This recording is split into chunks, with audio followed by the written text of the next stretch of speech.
This is the big bad man, the big dollar, big papa. There were none before me, and there will be none after me. Therefore, that makes me the one and only. I'm old, I'm single, and I'm ready to mingle. Certified and bona fide, indubitably qualified to bring you satisfaction and a whole lot of action. Look out, baby. This is RAMO RETRAC. I'm the baddest man on YouTube. You know what my grandfather told me? You don't get as far as the motherfuckers you talk to for no reason. You'll be successful as the motherfuckers that you talk to for no reason. What I mean is, if you spending your day talking to a nigga that ain't got nothing going on, what the fuck kind of information can he offer you? Can he help you learn something? Can he teach you something in the conversation? As I grow older, the one thing that becomes clearer to me each and every day is that I don't owe anyone a thing, and neither do you. I've seen a lot of people pollute their potential after sipping from the well of entitlement. This is certainly true of many of the people I've been associated with over the years, even my own son. What they need to understand is that you should never feel like the world owes you anything. It doesn't. You must accept that it's all on you. That might seem like a very cynical way to view the world, but I would argue that it's actually liberating. You can only feel betrayal when you feel like you're owed something from someone. You can only feel resentment when you had expectations for assistance. When you accept that it's all on you, only then can you finally be free to focus 100% on being the best version of yourself. Don't pray for envy, don't pray for jealousy. Right. But common sense says when you get it, if you do receive enough success, you're going to receive those other energies that are going to come. Right. And it's going to move people that are close in your circle from around you because they're going to start to feel that entitlement because they're so close to you. Saying, even if you bought them a car, they say, but you could have bought me a house, man. Look how much money you made. Right. And if you bought me a house, you bought me a small house, man. You paid 1.2 for this shit. You could have bought me one for this much. You know, and it's never enough if there's that entitlement there. And I mean, some people's entitlements can't be met.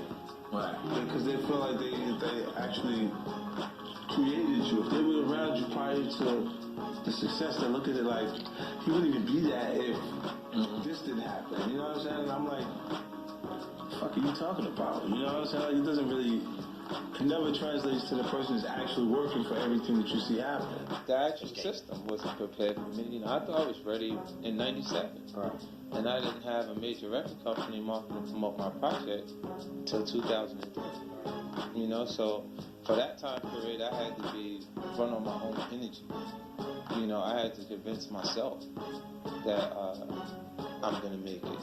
You know, regardless of how people felt at that time. And what it does is it makes you feel like, or it made me feel like, there's going to be points that people are going to mistake my confidence for arrogance. Because they don't understand the process of it. And how much I had to believe in myself in order to make these things happen. I feel like you can will yourself into a good space. Things that are meant to happen will.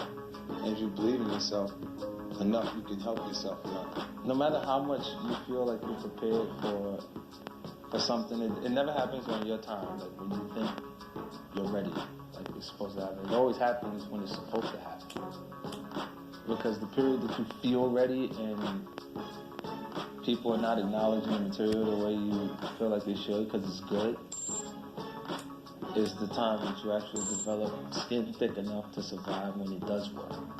When losing's not an option, then you got to do everything possible to win. And I don't understand how they become complacent and feel like, oh, it's okay. You know, you get people that deal with things by not actually dealing with them and allow you, you're the boss and you actually work for them. Because when you don't call them to say anything about what's going on, they just sit there like, he's coming to tell me what's going on, and then when it does, they're going to do the portion of the job that they're comfortable with. I don't mind losing. I just like to lose at my expense.